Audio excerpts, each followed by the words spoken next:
Saudi Arabia is using cutting-edge technology from China to turn their barren deserts into thriving green farms. And the results are nothing short of remarkable. But this isn't just about farming. It's also about imagination, innovation, and the strength of the human spirit. And while China may think they're the only one who can pull off such a feat, Saudi Arabia is proving that when it comes to transforming deserts, anything is possible. Join us on a journey into the heart of the Saudi Arabian desert to learn how they're making the impossible a reality. First, let's take a look at China's way of solving the problem. China is trying to solve the big problem of pollution by making deserts green. In 1978, the country started a project called the Great Green Wall of China. It was put in place to stop the Gobi Desert from getting bigger and to get wood to the people who lived there. A quarter of China's land area is covered by deserts, which are growing quickly.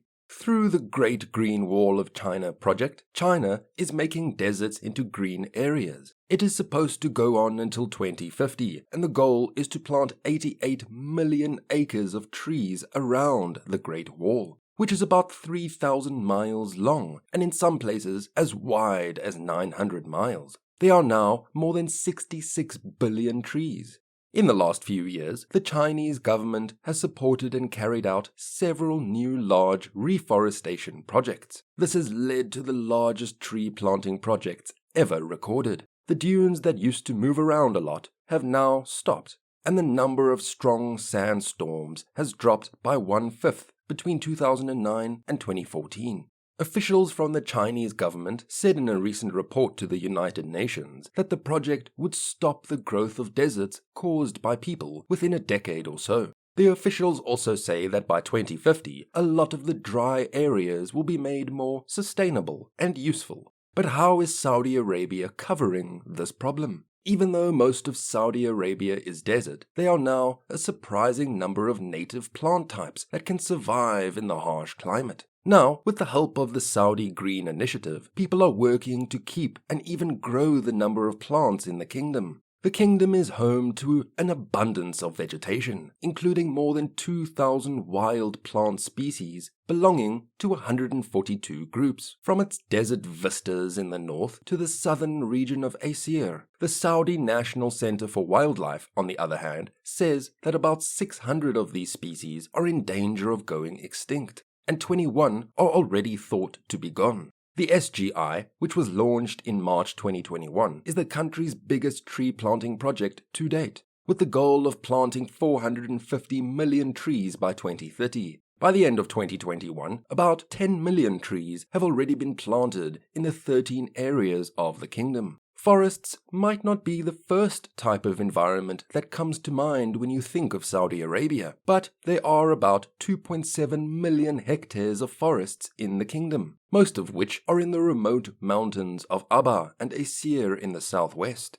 On the surface, the goal of planting 450 million trees and greening up the desert may seem like a lot, especially considering how quickly the kingdom is building up its cities. But in reality, the Saudi government has set specific SGI goals to include parkland and afforestation within the limits of the kingdom's desert cities as part of urban growth. This is to counteract the harm that could be caused by urban sprawl. The greening of unmanaged surfaces within these cities will not only assist to reduce rising temperatures, but also to reduce carbon dioxide emissions, enhance air quality, give possibilities for more active lifestyles, and beautify cities in a sustainable manner. In more rural areas, where people are trying to make things greener, they have to deal with deforestation, a lack of water, and record high temperatures, all of which are thought to be the result of human-caused climate change. The SGI roadmap aims to stop and reverse desertification and soil degradation, protect the unique wildlife of the kingdom, and keep the small amount of water available in a country where rain is scarce and groundwater is being used up. Currently, Saudi Arabia contains 15 biodiversity protected areas, 12 of which are on land and 3 of which are marine. The National Center for Wildlife wants to bring the number up to 75, with 62 of them living on land and 13 living in coastal and marine places. The King Salman Royal Nature Reserve is in the north of Saudi Arabia. It takes up about 6% of the total land area of the kingdom. It has hilly landscapes, huge plains, and high plateaus, and is home to around 300 animal species, as well as rare archaeological heritage sites, going back to 8000 BC. The reserve's management has planted 100,000 seedlings with the assistance of participation of volunteers in collaboration with Madin, as part of a cooperative effort by the reserve's authority and partners to contribute to SGI's aims. The KSRNR spokesperson told Arab News, "We are committed to increasing the reserve's vegetation cover, which we have already accomplished by planting 600,000 plants and conducting numerous seed sowing campaigns." The trees and shrubs are long-lived plants that help restore ecosystems that have been damaged by the desert. These plants are native to the desert. They are used to hard conditions of the desert, like drought and high temperatures, and don't need a lot of water to grow. The reserve's strategic goal is to establish a seedling program that includes many projects, such as the installation of a main nursery. Even so, water is still a big problem for conservation efforts and plans to make the kingdom greener. People who lived in the Arabian Peninsula dug freshwater wells so they could keep living and get through droughts. Over time, and especially after the kingdom's economy grew quickly in the 1970s, Saudis went to modern ways for farming and used groundwater reserves more and more. Saudi Arabia has no rivers or lakes and doesn't get much rain. So, it built seawater desalination plants in its eastern and western coasts to supply water to places in the interior. Still, the need for fresh water is growing, while natural sources are quickly running out.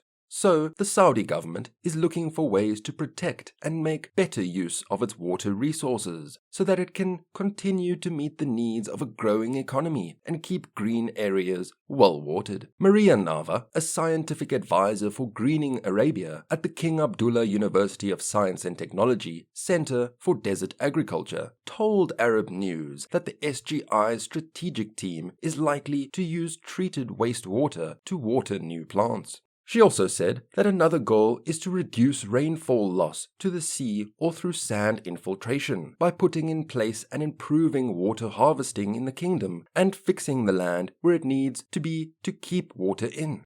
Nava said that the plants in these cities tend to need more water and canopy cover to give them shade than plants in the mountain, wadi, and desert settings. Due to the kingdom's varied landscape, there is a lot that needs to be done to restore dry or semi-dry lands, stop soil erosion, keep water in, farm using permaculture methods, and plant plants that can survive in the area, even as the threat of dust storms grows. According to Nava, all areas in the kingdom are important and are treated as such. Each action zone has been carefully studied and analyzed to see how trees could grow there, how much water was available, and how the plants would be taken care of afterward. In each zone, the ideas are based on being healthy and making sure that the plants can be kept and improved in the future. It's not that some get more attention than others, it's more that some, because of weather, water access, soil, topography, etc., have higher potential to host vegetation than others.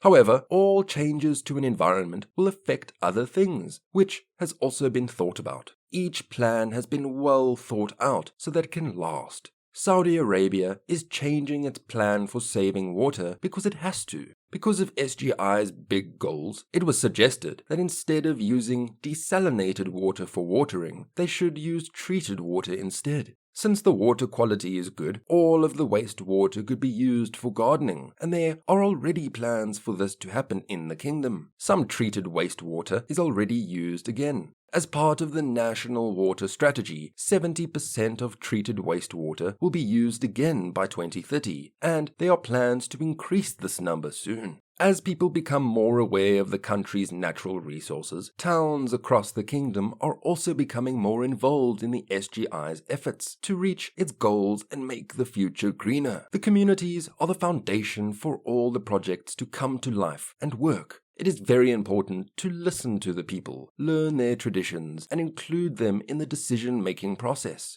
It's incredible to see what can happen when technology and human ingenuity work together to solve some of our world's most difficult challenges. If you'd like to learn more about Saudi Arabia's desert transition, please like and subscribe to our channel for future updates. Until next time.